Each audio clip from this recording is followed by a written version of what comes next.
You're listening to an event from the U.S. Institute of Peace, part of the USIP podcast network. For more information about our work around the world, visit usip.org and check us out on social media.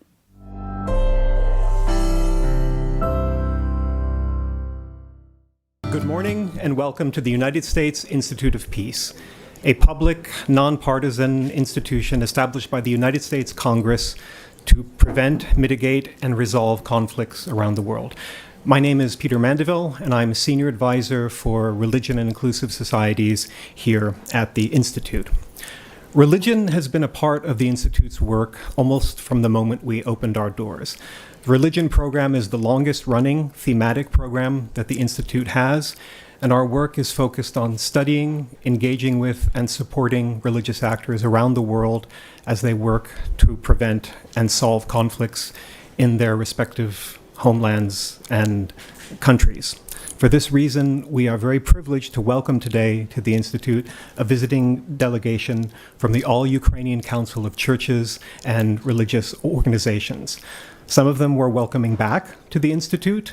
Some of them I've had the pleasure of meeting on previous travel to Kyiv, and we are just delighted to have them here. I also wanted to acknowledge the presence of a couple of special guests. His Grace, Metropolitan Archbishop Boris Gudziak of the Ukrainian Greek Catholic community is with us today, and we also have Sheikhna El-Mahfouz bin Baya, the Secretary General of the Forum for Promoting Peace in Muslim Societies. We're also delighted to be partnering on this event with the Eurasia Center of the Atlantic Council, as well as Razom for Ukraine, and we'll be hearing from Ambassador Herbst from the Atlantic Council a little bit later. USIP has been doing work on the intersection of religion and the war in Ukraine for quite some time now. We've been in a kind of research and analytic vein, tracing key developments and dynamics since 2018. We had the pleasure of welcoming to USIP the primate of the Orthodox Church of Ukraine, Metropolitan Epiphany, in 2019. Last year, we published the inaugural edition of our new series of Religion, Peace, and Conflict Country Profiles focused on Ukraine. And I'm delighted that just last week, we were able to finally publish our full-scale religious landscape map study of Ukraine. It's available for download in the publications section of USIP's website. And certainly, it speaks about Aukro fairly extensively. Through this work, we've come to see the many intersections of religion and the current war.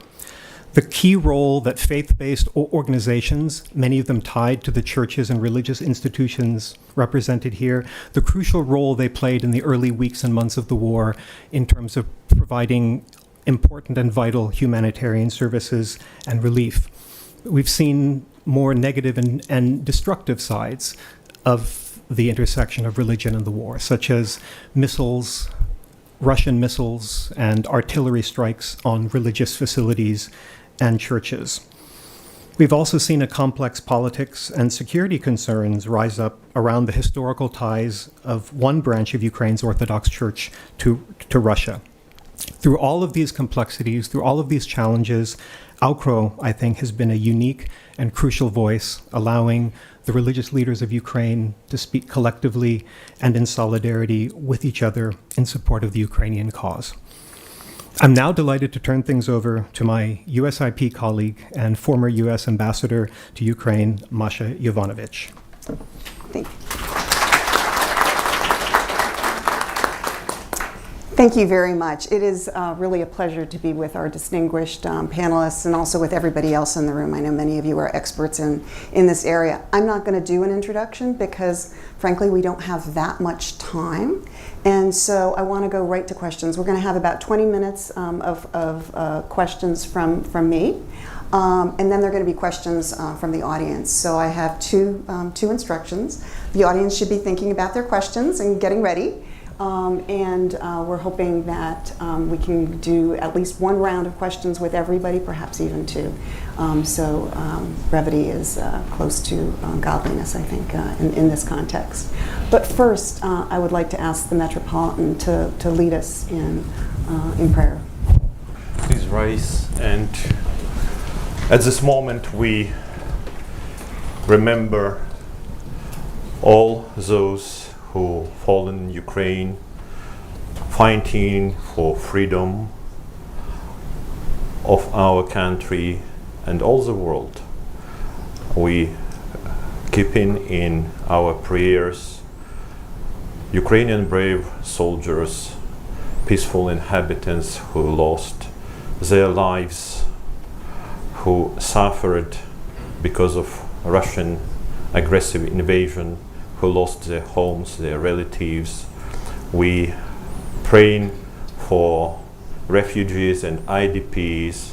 We praying for those who wounded, who suffered because of mental wounds, and we praying indeed for peace, for long-lasting, just peace for Ukraine.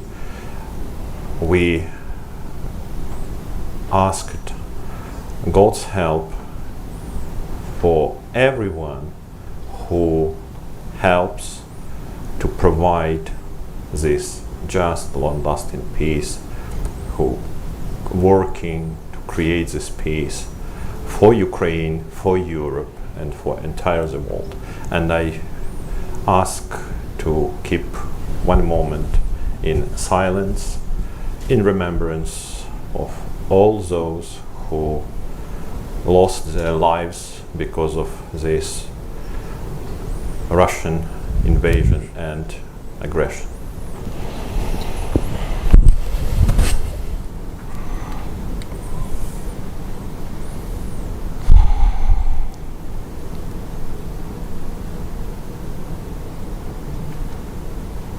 Thank you.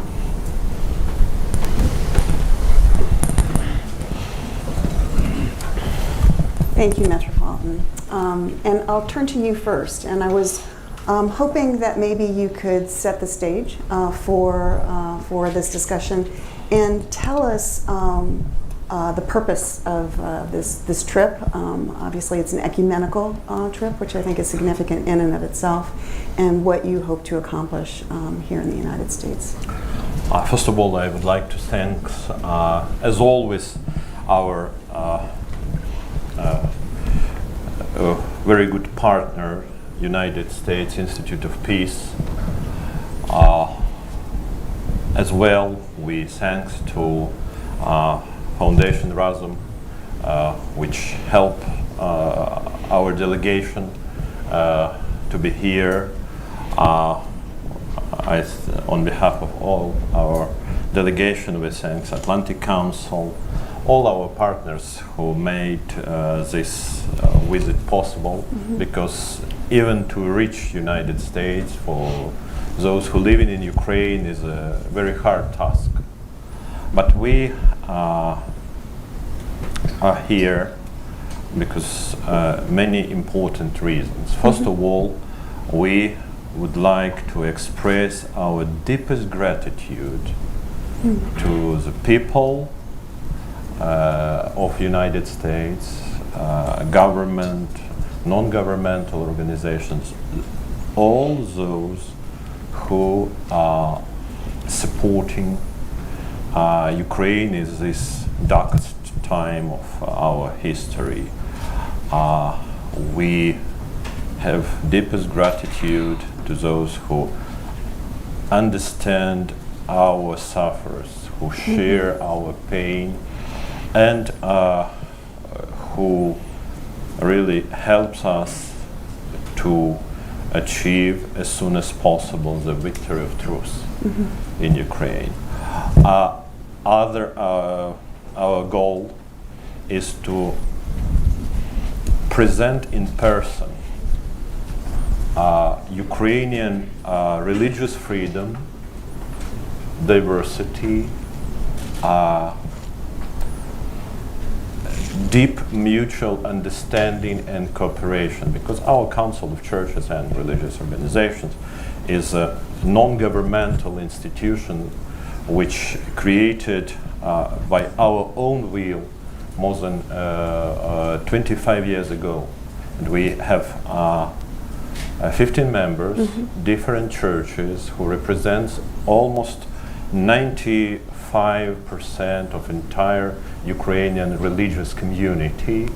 We have representatives of different Christian denominations, Muslim community and Jewish community, and it is very unique example of not just peaceful coexistence of people who have different faith, different national identity, but deep and fruitful mutual cooperation. And we had, for this more than 25 years, we had a number of meetings, visits abroad, and we know from our experience how it's important to just present ourselves, because just now in current world, I think it's one of most important examples of peaceful coexistence.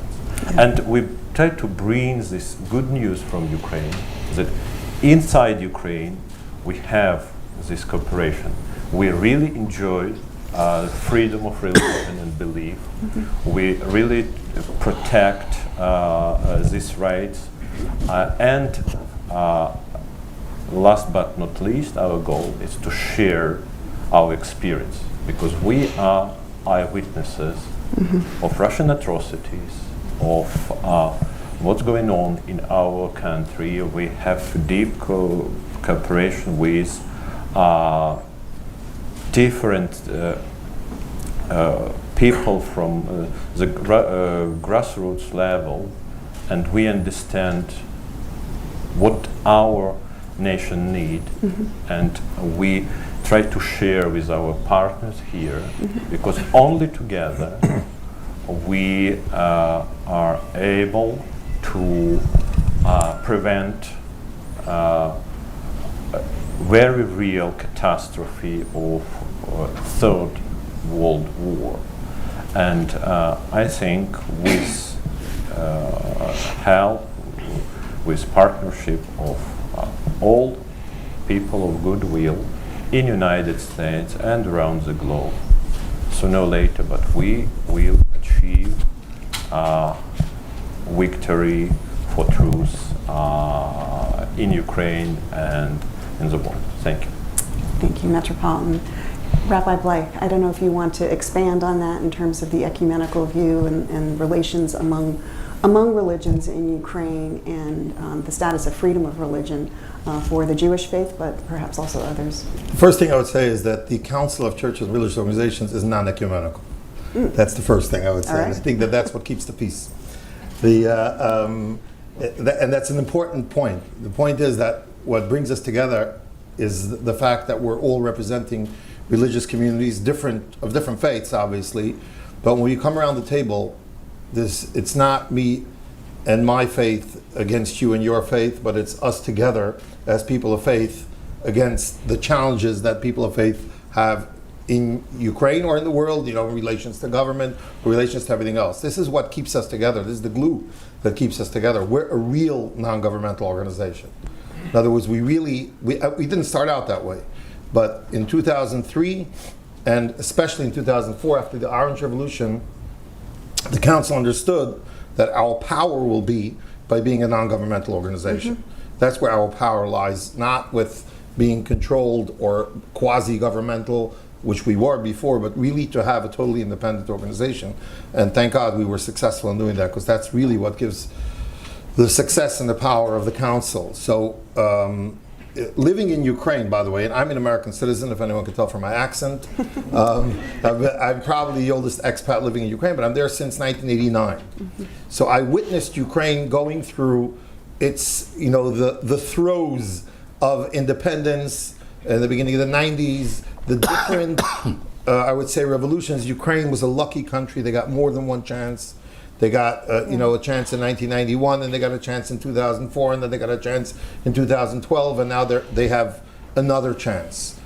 And what's happening is you're seeing the development of a true democracy. At the beginning we thought that it's great because everything is good and there are no wars and nothing is happening, but the fact is the difference between the 2004 revolution, 2014 one, was that 2004 no blood was spilled, thank God, whereas in 2014 when blood is spilled, at least in religion, we know that that's a covenant that will last and stay. In other words, the fact, and I'll be honest with you, that I, as an American citizen living in Ukraine and the head of the Jewish community, the moment I saw the first shot fired at the Maidan, I knew it was over. There was no, in other words, there was no politics and no diplomatic approaches anymore. That's it. It was over. And the approach that we're bringing here, the message that we're bringing here is, first of all, just look at us. Yeah. Just look at us. This is a real council of churches and religious organizations, unlike some of our neighbors, right? This is real. Here, people are here because they want to be here, they're representing someone, and we're not being chosen by the government who should be members and who shouldn't be members. We have 18 members here. And these 18 members represent, as you heard, 95% of all of the faithful in Ukraine, no matter what religion. That's something really, really special for this as a non-governmental organization. So that is our first message. Just look at us. We sit, we talk, we have freedom, we make decisions. When laws are passed that affect religious life in Ukraine, our voice is heard. We are able to represent. I can't say we always win, because politics is politics, and Ukraine is obviously it's a political country, and it's not ruled by government, by religion. So I can't say, but at least our voice is heard. We can lobby. We can go meet with the different factions in the parliament. We can put forth our opinions, and all of our opinions and all of our statements are all unanimous. There's no majority ruling in the council, which is something. It says something about the fact that we're able to bring this all together. The message that the Metropolitan spoke about, and I think that's the most important message, is that we represent the people. The Temerty Foundation paid for our tickets. The Razom Foundation is paying for our visit here, etc. And the different foundations are participating. We were not and are not funded by the government, even one penny. So we don't have anything to say, and the government has nothing to say about what we say either. We're here representing the people of Ukraine. We're here representing the people, the millions of people that had to run, that all of these religious organizations here helped them. We're here representing the millions of people that were displaced, the women and children that are being bombed every single day, and they're being killed every day. That's what we're here to represent. We're here to tell the story of the 10%. The 10% is the difference between an NGO spending money and a government spending money. We know that every NGO knows that for every dollar spent by the US government, it will cost 10 cents for an NGO to do the same thing. For a war fought by the United States against the same enemy that Ukraine is fighting would cost more than 10 times as much. Ukraine is representing today and taking the heat for the democratic world. We're there. The only reason Russia is fighting us is because we're a democracy.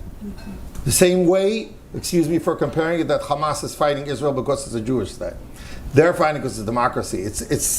And I think that this is very, very important for the American people. Again, I'm an American, I'm a taxpayer, by the way, too. I file taxes. So I understand when the questions go, what's happening to all that money? What's happening to all that money?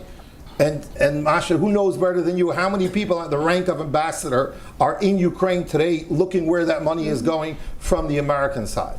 So the question of where the money is going should not be to the Ukrainian government, the Ukrainian people, but to the American government. And I'm sure the American government can account for every single penny that's going on and all of the weapons. Everything is being controlled today. It's not the Wild West out there in Ukraine. It's not the CIA smuggling arms in there and nobody knowing who's getting them and envelopes of cash. That's not what we're dealing with today. Again, this is our message. And our message is, again, not to lobby government, but to speak to the people. People of the United States, good people of the United States, understand what's happening. We are being killed every single day. And it's the height of hypocrisy when Putin gets up and criticizes Israel for attacking Gaza and saying that there are civilians there and women and children will be killed, innocent women and children will be killed and left without a roof on their heads. He has been doing that for 9 years every single day.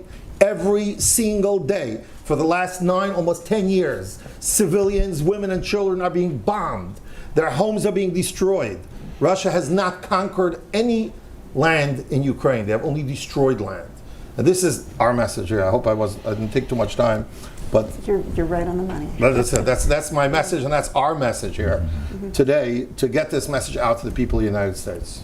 Thank you. Thank you. It is so important, I think, for all of us to hear your witness of what is happening in Ukraine today, because I think that with all the news going on, people sometimes forget. Right. So I did want to turn to Sheikh Tamim to ask you about the Muslim experience in Ukraine under these circumstances, with Crimea still being occupied by the Russians. What is the situation in Crimea, first of all, and secondly, in Ukraine, with so many Crimean Tatars, evacuating themselves to? First, I want to speak. Thank you, everybody, to come here and to invite us to speak about our Ukrainian community. We, like the representative of the Muslim, but we are working all together, one power, one front. Because Ukraine for us, that's the government or the land who join us all together, and we have the free any possibility which we want to do, we can do in Ukraine. About the situation, I want to tell you that we tried many times to opposite anyone who want to use the religion for their political movement.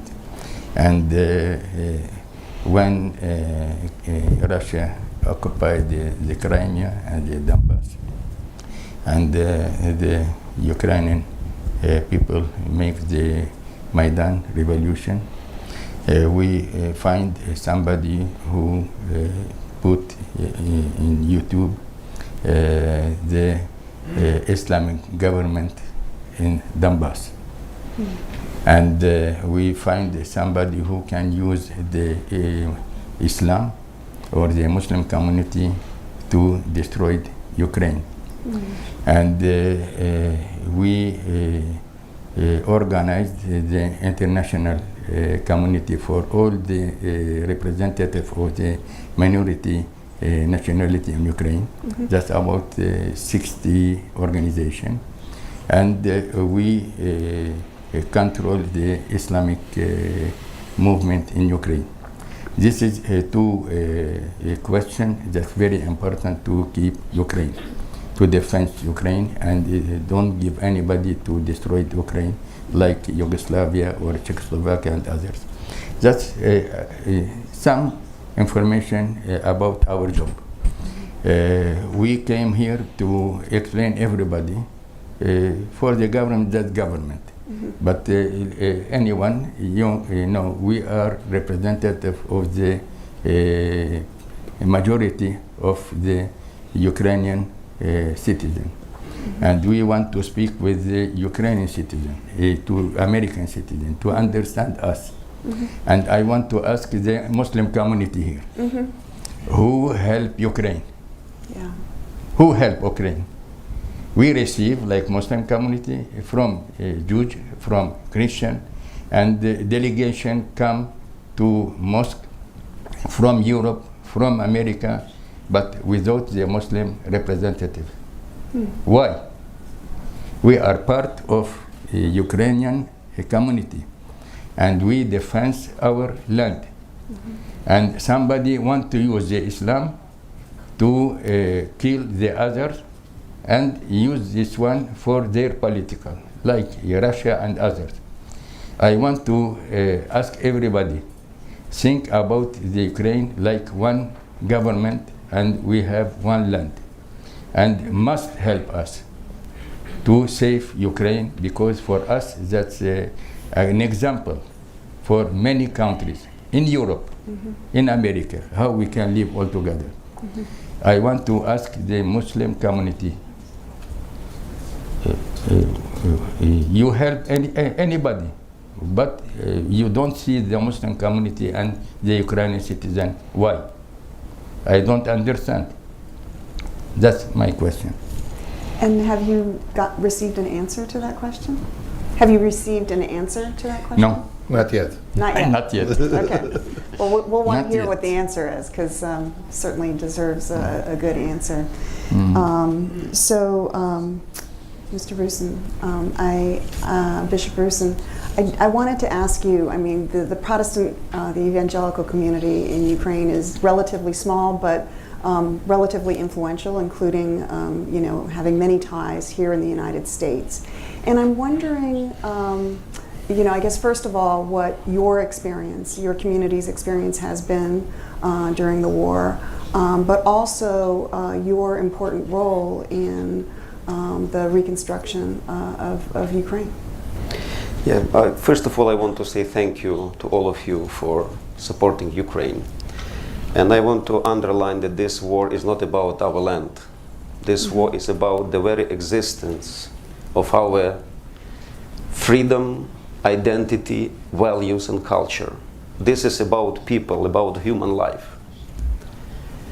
There is no space for the Ukrainian identity under Russian dominion. So for us, it's very clear, fight or die. And we are here as people of Ukraine. And I'm speaking to you out of Bucha, because my apartment is Bucha, which was occupied and looted by the Russians. I am leading a seminary which was hit by 6 missiles by the Russians. We have graduates and pastors and chaplains who were murdered. So please hear our cry. I want to witness that we enjoy religious freedom that we have in Ukraine. Because for 70 years we have been persecuted by the Soviet Union. We know what does it mean not to have this freedom. And now we do have this freedom. And also I want to underline and draw your attention to the problem of religious freedom on the temporary occupied places. We are not speaking about a lot of churches and buildings taken away. We are speaking about people being murdered just because they have different faith. So, and because I'm in Washington and Martin Luther King is one of my heroes, I like his speech here, I have a dream. But he has another quote. Injustice somewhere is a threat for justice everywhere. There is a significant existential challenge for justice on the occupied lands. So this is our invitation to think about freedom, justice. And I am very proud to see how different religious communities of different faith and traditions, they join hands in order to help fellow Ukrainians.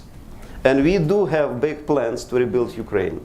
Ukraine have future because we fight not for land, we fight for values. And we hope that people of the United States who love freedom, justice, democracy, and peace will not leave us alone. Thank you. Thank you very much to all of you. So I'm going to throw it open to the floor. I think you've heard a lot of interesting comments. We haven't had a chance to really follow up, but this is your chance to follow up. So who wants to be the first person? Representative. Is there a microphone? Yeah. Do you want to bring it over?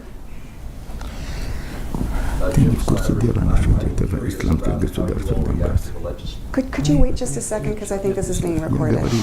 Yeah, Jim Slattery. I'm curious how you all react to the legislation that was under consideration last week in the Rada that was attempting to, some people might say, regulate, control the Russian Orthodox Church in Ukraine. I'm just curious how you all react to that. Yeah, so I'm gonna speak. So I'm Jewish, so I'll speak about it. As Orthodox. And I'm also Orthodox, right? Yeah, that's great. I want everyone here to understand the challenge that Ukraine is standing in front of.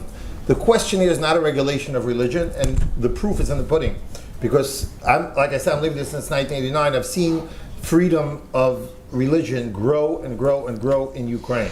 No question about it that over the last 33 years that Ukraine has been independent, there's been a tremendous, tremendous growth of religious movement, religious life, religious freedom.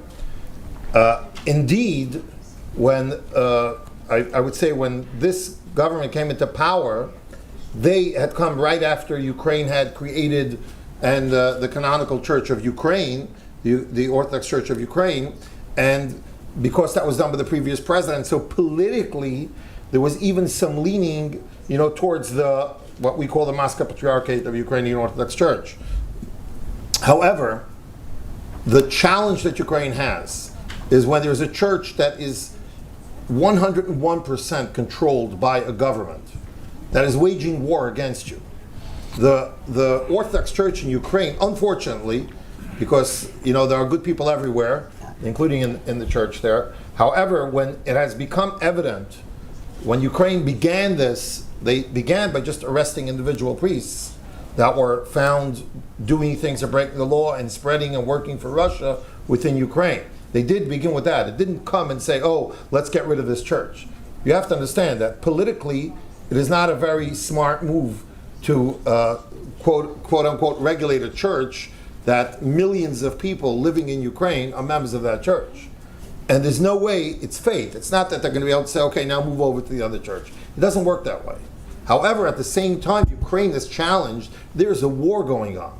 And that war is what we call a hybrid war. And part of the hybridity of that war is that if Russia can work through the churches, they're working through the churches. And I'll give you an example. Like I said, I'm an Orthodox Jew. But in 2005, I personally, in my office in Kyiv, was approached by 2 representatives of the FSB, the Russian Security Services, if I would work for them and help them create a structure whereby they will be able to control the Jewish community in Ukraine and use that structure to disseminate. I'm telling you, this was told to me openly. It's not like it was, they were hiding. They said they'll give me all the money I need, and I'll have all the money that Lazar has in Russia and all the power that he has there. They'll give it to me in Kyiv. All I had to do was head an organization and help them create an organization. And what they told me was the reason is because they said they're trying to get Ukraine to unite with Russia on top. It's not working. They're going to try and work through the civil society and organizations on bottom. So I threw them down the stairs, figuratively, and threw them out of my office, but I don't know how many people they went to besides me that they got to do these things. So they'll use any means that they can to get into Ukraine and to try and control and bring their point of view. And as my colleague said, to take away our freedom, because they're fighting against our way of life, which is democracy and freedom. That's what the fight is against. So they'll use the church for that. And in general, the problem is that the head of the Russian Orthodox Church, not only does he bless the soldiers that go out to murder us, not only, he's even collecting money to pay private armies now to go to Ukraine and to kill people. That's basically what's happening, because it's not a war of the Russian army against the Ukrainian army, as we heard. Mm-hmm. This is a war of the Russian army against the Ukrainian people. And not only Ukrainian ethnic people, but even Russian ethnic people, if they want to live democratically, they're the ones that are getting killed. I want to remind everybody that the parts of Ukraine that are now occupied are occupied by ethnic Russians. They're not ethnic Ukrainians. It's part of Ukraine, but most of the people, they were Russian speakers, the ones that Russia said they're coming to save. And what have they done? They're murdering them. They're killing them. They're bombing them. Kherson, that in their so-called constitution is part of Russia, is being bombed every single day by dozens and dozens of bombs. So if the church, again, the structure of the church is very difficult. Now believe me, I'm Jewish, okay? I'm going to be open with you and honest with you. I look at this and I say, what's the precedent here? They're controlling a religion, and what happens if somebody else comes up and doesn't like the Jews or the Muslims or somebody else? They're going to start controlling them. This is a very frightening thing. And I've met with members of the Ukrainian Security Service about this, about what is the right way and what is the balance that they can do to maintain the peace, to maintain the law, within rule of law. You can't tell somebody, okay, if you're a church, you can break the law, you can work for the enemy. It just doesn't work that way. Even if you're a man of the cloth and if you're a man of faith and you're a religious leader, when you break the law, you have to pay for it. And this is what's happening. And that's why we're looking at it. Of course, obviously, we're all nervous about it, and we're all worried about it, and we're all concerned about it. But at the end of the day, Ukraine has to survive. Ukraine has to thrive as a democracy. And It's just will not happen if it's going to be controlled, or if parts of it are going to be controlled from the enemy state while the war is going on. Thank you. If I may. Does anybody else want to add? If you want, I would like to add something to this beautiful explanation, because I'm sure everything what Rabbi have been told. We must understand that in 1943, Stalin's government create special institution which have title Moscow Patriarchy, church title, and publicly leading by church persons. But since that time, Moscow Patriarchy as a ruling or governing body is totally controlled by Kremlin. It was during the Soviet time and still is during the Putin's dictatorship. Moreover, during the Soviet time was a huge split because of ideology. Church believe in God, Communist Party was a community of atheists. But now Russia officially use religion, every kind of religion. Everybody had opportunity to saw a meeting between Putin and a number of Russian religious leaders in Kremlin. It looked like not a meeting between political representative and religious representative, but it looks like a report of some officials who reported to his highest boss what have been done. And the general problem is that Russian Orthodox Church, or part of Russian Orthodox Church in Ukraine, is controlled by governmental institutions which bearing religious title, but in reality it's just a part of government of Russia. And what Rabbi told, these public blessings of Russian atrocities, of war crimes, this justification, official justification, it's not something what happened occasionally, that Patriarch during his sermon told something unacceptable. It's a policy. You know, the very concept of Ruski Mir, Russian world, it's an ideology which justified elimination, vanishing of even Ukrainian identity, because those who live in this ideology of Russian world, they think that Ukrainian identity not permitted.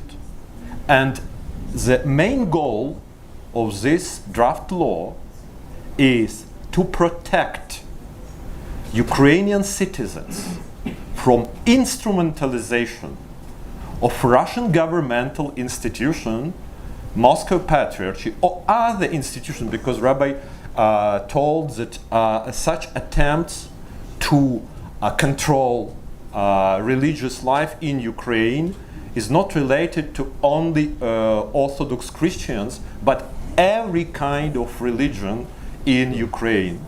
And this law is just about protection of from instrumentalization. And we, as the representatives of different communities, we can see that no one religious community in Ukraine, we officially have up to 60 different denominations, small, big, very different. and only one denomination, Moscow Patriarchate, which officially told that they have no ties, no subordination to Moscow Patriarchy. They proclaimed a year ago that they are independent, and only one this denomination told that this draft law is against our interest. But in this draft law, you don't find any specific name of the religion or denomination or confession or religious union. It's just about administrative subordination to Moscow. If they have no ties, no subordination to Moscow, it's not related to them.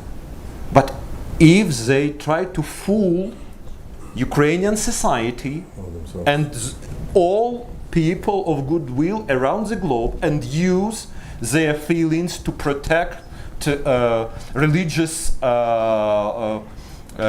rights, religious freedom, use to protect Kremlin power and control over religious life in Russia, in Ukraine, and other countries, I think it must be clear that it's unacceptable.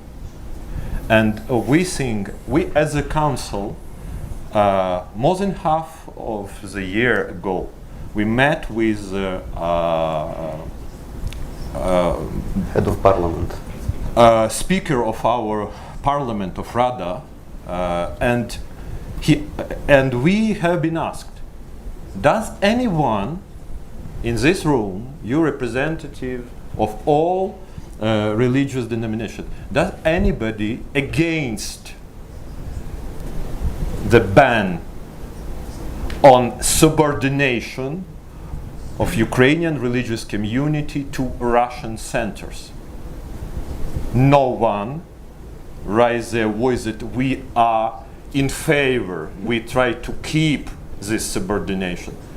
Everybody agrees that we are all against, because we, and Bishop Rusin told it, we had huge experience of more than 70 years living under Kremlin control of religious life, and we very good know what it is, and especially we know from experience on occupied territories where no freedom at all, including religious freedom, to no one. If you're not loyal to a Russian government, you have no rights. It's no matter you are Christian, Orthodox, Protestant, Jews, Muslim, or someone else. And I think that this law must be treated as a law which have aimed to protect religious freedom from instrumentalization by Kremlin's dictatorship. Thank you. Thank you. Sorry. Yeah, no, for thank you. long This is a really explanation. important question. Thanks for asking it, and thank you for the fulsome answers. I don't know if either of you wanted to add anything to that, or We support everything what has been said. Okay. We don't see this war as a threat.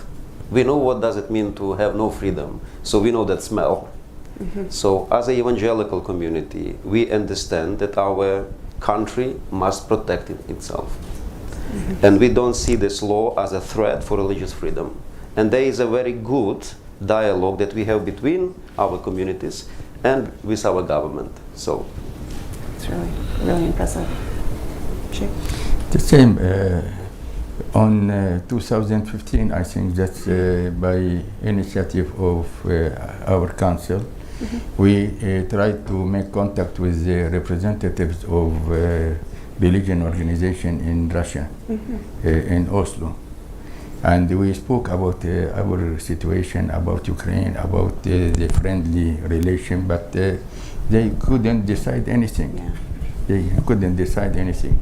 And when occupied now some parts from Kherson and others, they tried directly to open new muftiyat, religion organizations, and named Mala Russia. Oh. This is the Little Russia. situation. They dictate the people to do that. And everybody left Ukraine and go to Turkey, to Germany, to America, like this. Yeah. I just want to add one thing, Jeff. Another thing that I want to add, that when they went to that meeting in Oslo, so they can all attest to the fact that when at the meeting of the council, when we spoke about going to Oslo to meet with Russian religious leaders, I voted against it. And I told them that they'll all be prepared by the FSB. Every single representative that came from Russia was prepared by the Russian Secret Service for this meeting with the Ukrainian religious leaders. And they weren't prepared by the SBU. Yeah. In other words, you talk about a democracy, you know, where the religion is just free and you do your thing. Over there, everything and everyone is controlled by the government. Yeah. So, you know, this is the danger over here. That's really what the law is addressing. Thank you. So I think we have time for one more question. Natalie, is that you? Yes, I know the Archbishop wanted to speak, so maybe I'll give him that.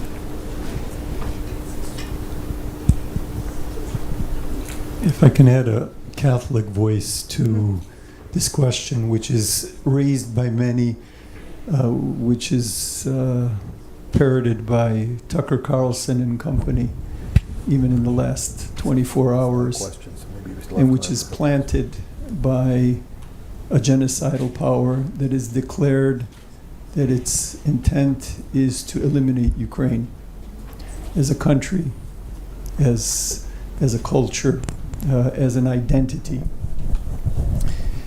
And it's very important to understand who is talking about this and who's bringing the attention of American government, American institutions, the global community to this question. In Russia, as was said, but I would like to amplify, there is no real religious freedom for anybody, any confession. All confessions are equally, or not equally, but all confessions Some are more equal than others. lack religious freedom. My church has probably about 500,000 members in Russia, the Ukrainian Catholic Church, which was the biggest illegal church in the world from 1945, 46 to 1989. Analogy. What is religious freedom? In the United States, we have 200 parishes for 50,000 people that go to church. 200 parishes. In Russia, there's 10 times as many. We have not a single registered legal parish. It's not impossible. It's impossible for Ukrainian Catholics in Russia to have a parish. There are other confessions that are illegal. The Jehovah's Witnesses, illegal. The Catholic Church in Russia is stunted. It's involved in self-censorship. The Orthodox Church is completely controlled, and those dissidents, those priests that said an aggression against Ukraine is immoral, have been defrocked. Yeah. In 300 years, every time there's a Russian occupation, the Ukrainian Catholic Church is rendered illegal, starting with Catherine, 19th century, 20th century, 21st century. In the occupied Donbass area, there is not a single Catholic priest that is functioning, Roman Catholic or Eastern Catholic. And all of our confessions understand that a Russian occupation will bring the limitation or elimination of our religious freedom. So for a voice from Russia to question religious freedom exhibited here, where in the world will you see an Orthodox bishop, a Muslim imam, an Orthodox Jewish rabbi sitting together? As you said, look at us. Yeah. Look at us. And that is very important for people to see, because the eyes of the world are only discovering Ukraine. And we're very grateful to the Institute of Peace that fosters this discovery, because the issues are not simple, but the image is very clear, and it's before our eyes today. Welcome. Yeah. Yeah, we're going to take one more I'll question. ask quickly, So and thank you. I'm asking of Bishop Rusin. In the United States, the evangelical community is growing rapidly, and it has a unique and interesting allegiance to the Republican Party, often, a particular part of the Republican Party, and yet the evangelical community in the United States often aligns itself with the Russian Orthodox Church for reasons of faith, for reasons of belief. And I find it, and I've worked with Ambassador Herbst on some of this earlier on, that the evangelical community in the United States, which is very important politically, especially today in the US Congress, today when we're looking at whether or not to fund Ukraine going forward for the next year, they need to hear from the Ukrainian evangelical community. They need to hear about the atrocities of the murder and torture of the evangelical pastors in occupied Donbass. They need to hear about the lack of freedom from you, from your community. What more can you and the evangelical community of Ukraine do to help the evangelical community in the United States understand that the Russian Orthodox Church is not today, for all the reasons you've given, is not the example, and that they should not seek to align with it when it has no respect for the evangelical community? What can the evangelical community of Ukraine do to help us here in the United States with that part of our citizenry? Thank you. This is a very important question, and we do our best making our story known among our fellow evangelical believers. Yes, we see that Russian propaganda is extremely effective. And I don't think that only evangelical community can change the perspective of evangelicals in the United States. This is our common goal. And we, even though I am an evangelical pastor, I want to work on behalf not just my tradition, but all people of Ukraine. This war made every Ukrainian my neighbor. So, and impacting evangelical communities in the United States with true information about atrocities and horror of the war, this is our common thing. And I believe that this meeting is crucial because we can, by our presence here, we can communicate that there is a unity and this is unjust war. And of course we need to have more support and assistance of all people of the United States, not just evangelical, but we see this problem. Yeah. That's a really important question. Thank you, Natalie. So I think we've had a very rich discussion, which is also a little bit frustrating because I at least have a lot more questions on just the few questions we were able to go through, plus a whole bunch of other ones, and I'm sure that many of you all do as well. So I'd really like to thank our panelists, and I'd like to ask Ambassador Herbst to come up and wrap it up. We can take questions in email as well. All right, there you go. You heard it. Masha, thank you. And thanks to USIP and Razom for putting this together, and the Eurasia Central Atlantic Council is delighted to be part of it. This is a very important event. Putin's war on Ukraine is a war of war crimes. It's a war designed to destroy Ukrainianness, said multiple times by senior Russian officials and Russian media. And when they say that, what they mean is to make sure that Ukrainians in Ukraine, under Russian control, give up their Ukrainian identity, cease to exist as a community of Ukrainians, which is why some scholars of genocide, like Eugene Finkel, call this a war of genocide. This war is a war on religious freedom too. And it's wonderful to have all the major faiths in Ukraine represented on this panel and in the audience to make this clear. It's important because it's part of the, what would you call it? The abomination of this war. It's not simply a war about territory, as some naive realists think. It's important too because Americans believe very strongly in religious freedom. Part of our Constitution, part of our public debate every day. So the testimony we're hearing today from the faith communities in Ukraine of the horrors that they are undergoing in all Russian-occupied Ukraine is important for Americans to understand. It's important, as my longtime friend Natalie Ureska pointed out, because there is one fraction of one party in the United States which seems to be clueless about American interests in ensuring that Putin's war on Ukraine fails. And one part of the constituency in that fraction is evangelicals.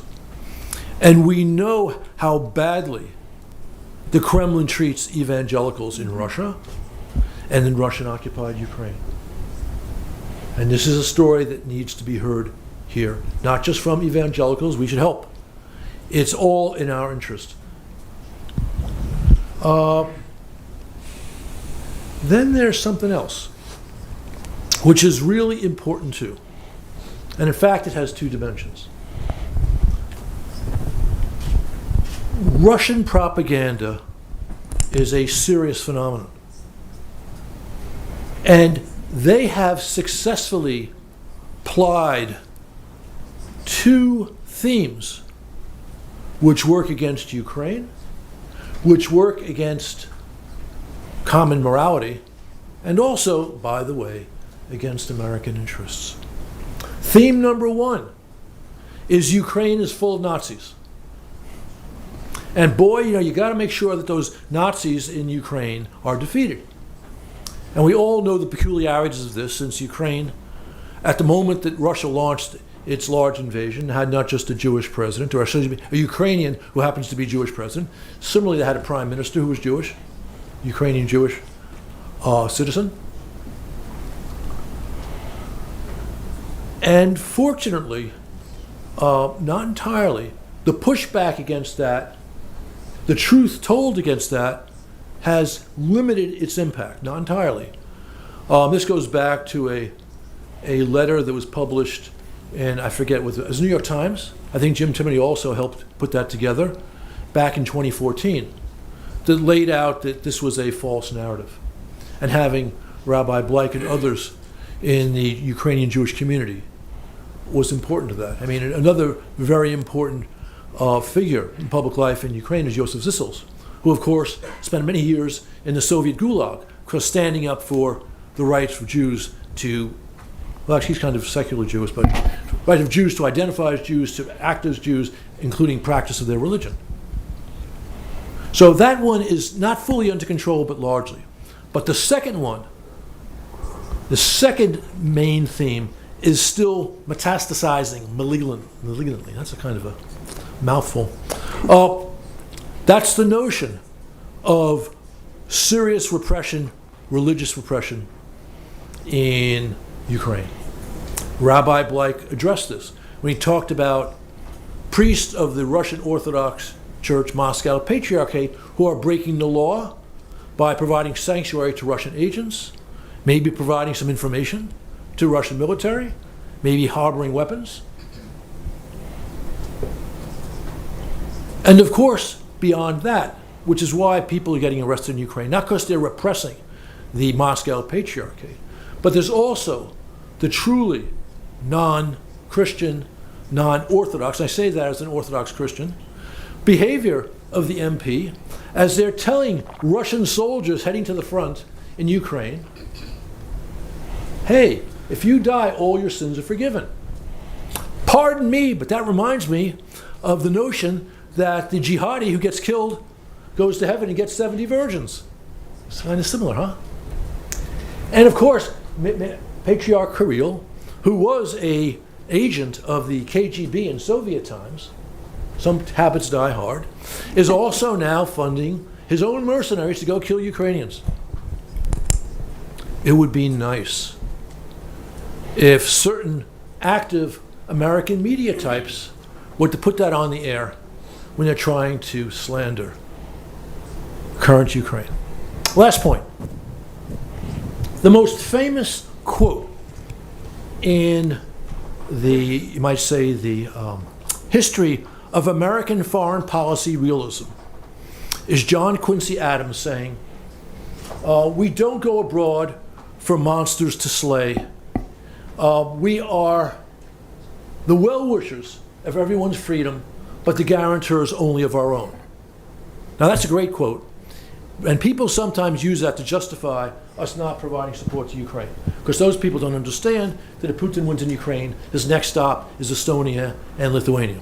But let's put that to the side for the moment, because that's not so relevant to this conversation. It's that other point, the sub-clause, that we are the well-wishers of everyone's freedom. Well, excuse me. When you have so-called American journalists propagating falsehoods about Ukraine, slandering those fighting for freedoms, that is not American. Thank you.